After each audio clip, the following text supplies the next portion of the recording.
के साथ आप अगर अपने कंपनी के बारे में बता दोगे। Yeah, hi, my name is Dishan Mishra. I lead a company called Pod Resources. मेरा काम थोड़ा मुश्किल है, let me be very honest.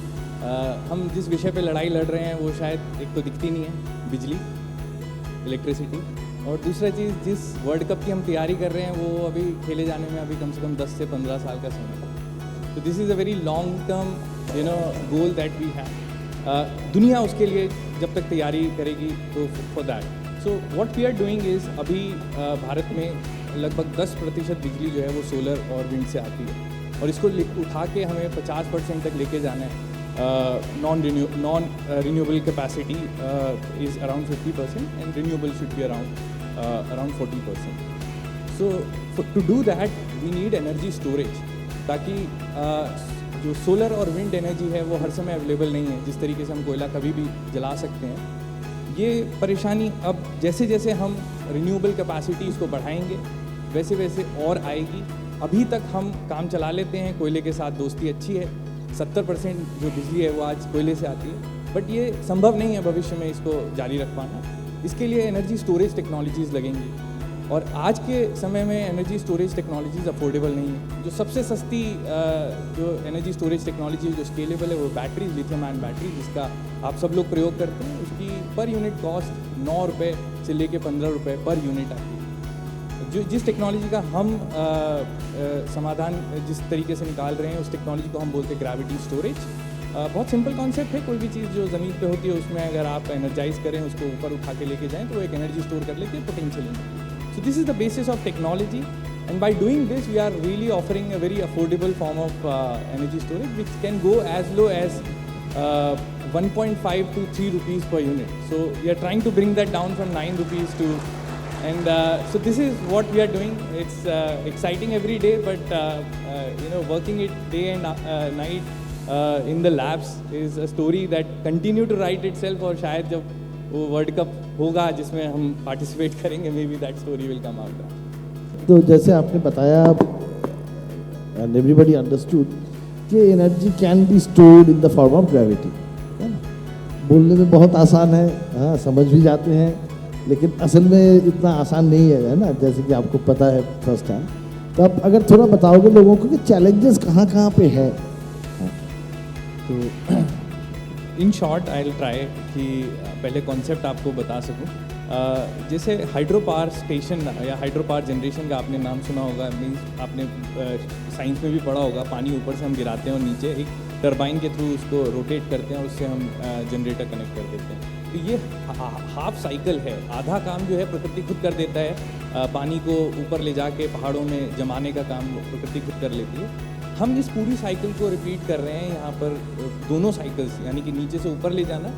यहाँ पे हम पानी का प्रयोग नहीं कर रहे हैं, यहाँ पे हम सैंड का प्रयोग कर रहे हैं। पानी जो है वो स्टोर करने के लिए बहुत बड़े रिजर्वायर बनाने पड़ते हैं, और पानी को स्टोर करना, पानी के एवापोरेशन लॉसेस होते हैं। ये सारी परेशानियों से बचने के लिए ग्रेविटी स्टोरेज जिस फॉर्म में हम बना रहे हैं वो ड्राई सैंड यूज़ करती है। उससे कॉस्ट बहुत कम, टिकट साइज़ बोलते हैं उसको, यानी कि जिस साइज़ में हम वाइबल हो जाएंगे।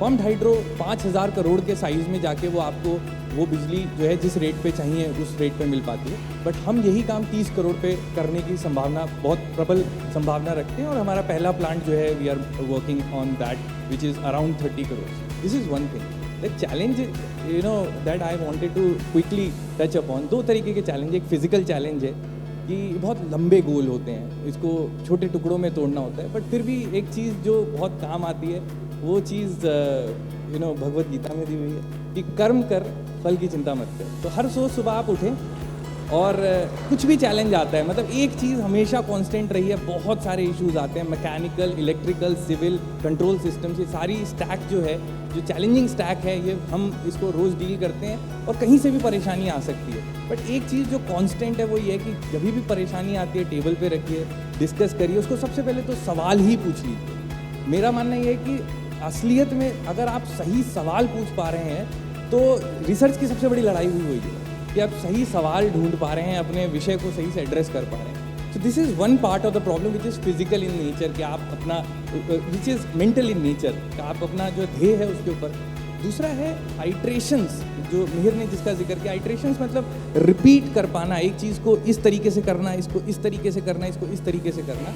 रिसर्च में ये भी बहुत बड़ा चैलेंज होता है, जब आपके पास लिमिटेड फंड होता है, लिमिटेड मैन पावर होती है, तो आप उसको चाहते हैं कि आइट्रेशंस, यानी कि एक दिशा में जा सकते हैं, दूसरे में जा सकते हैं, तीसरे में जा सकते हैं, बट रिसर्च में 1500 दिशाएँ आपके सामने एक बार में प्रस्तुत होती हैं। अब आप उनमें से कितने 2 या 3 4 का चुनाव कर पाएँ, तो बहुत धैर्य चाहिए होता है। और कोशिश ये करनी होती है कि आप कहीं ना कहीं एक स्ट्रैटेजी अपनाएं, और वो शायद एक्सपीरियंस से आती है। तो ये हार्डवेयर में काम करने के इस तरीके के जो चैलेंजेस हैं, और इसके टेम्पलेट बहुत पीछे से अवेलेबल है हमारे पास। ये जो हमारी जो पहली जो मतलब जो शुरुआत हुई है 150 साल की, जो हमारा इतिहास अगर एकेडमिक में लूँ या उससे पहले से भी मैं लूँ, तो ये टेम्पलेट्स पहले से अवेलेबल हैं। बट जितनी लेगेसी है उतनी ही चैलेंज भी ज़्यादा हैं उस तरीके के। But it all page of when you continuously work on your ये ऑब्जेक्टिव आप क्लियरली डिफाइन कर लें और बस टिके रहें। दैट इज़ जिंदा रहने की लड़ाई है हार्डवेयर में। If you continue to evolve, then definitely you will succeed. और एक छोटा सा चैलेंज जो निशांत ने बताया नहीं, बाकी सब कंपनीज को स्टार्टअप ग्रांट देने के लिए पूछते हैं तो 5 लाख 10 लाख से उनका काम चल जाता है।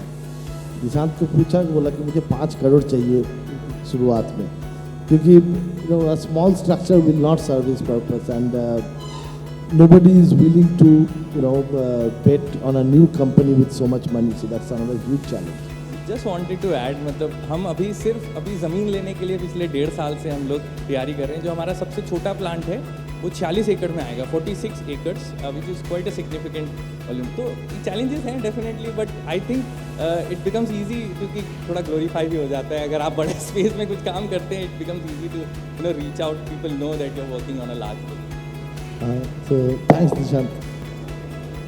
Mr. Dishant Mishra.